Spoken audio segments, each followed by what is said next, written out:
everyone, Lauren Ward here with Leona because she is not cooperating with taking a nap at this point in the day, and I promised everybody a Fitbit Alta review and I intend to deliver.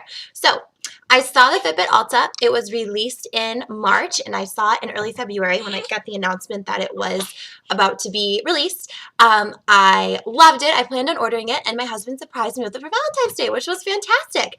I wore it for about a week, loved it, until I didn't. When I took it to the zoo, and it only tracked about 60% of my steps.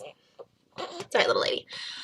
So that was frustrating. I walked around briskly for an hour and a half with my firstborn before this little lady was born, and I got back to my car and it only tracked 1,500 steps, which was crazy and made no sense to me at all because I knew I had stepped a lot more than that. There's no way that an hour and a half of walking, like kind of hustling around the zoo, would yield only 1,500 steps. So when I got home, I had a theory, and it turned out to be correct. So the way the Fitbit Alta tracks your steps is by just tracking the natural, gentle, subtle movements that your wrist makes as you are strolling or walking around.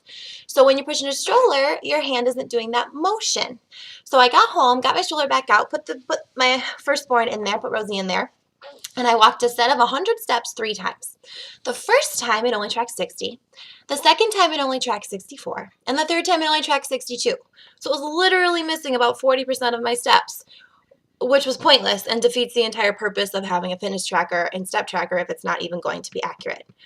So I cannot recommend this for moms because for me at least, being a stay-at-home work-from-home mom, 90% of my day is carrying a toddler, carrying a newborn, or pushing a stroller or a cart or what have you. So it's fantastic. It was, and it would be great if I were doing at my old job. Teaching, it'd be fantastic. It's dainty. It did a great job when I wasn't pushing a stroller or carrying a toddler or carrying a newborn around, but I can't recommend it for if you're a stay-at-home work-from-home mom because, again, 90% of my day is carrying a stroller or carrying a toddler or a baby or pushing a stroller or a cart. And it also gets wonky when you're doing household chores, which is another huge part of my day. I started paying closer attention, and it gave me 400 steps for washing dishes for 10 minutes. No. And I realize it's because you're moving your wrist around when you're washing those dishes. So as much as I wanted to love it, as much as I was obsessed with it at first, once it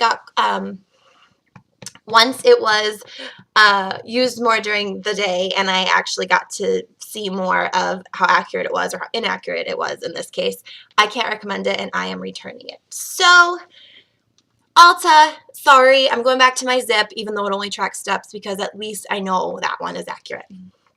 So there's my little review. I hope it informs your decision.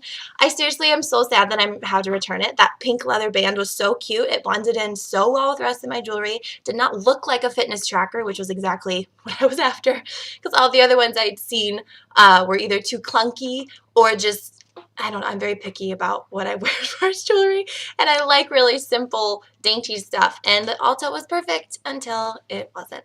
So that's the review, the Fit Life with Lauren review of Alta, and I hope it helps inform your decision. Have a great day.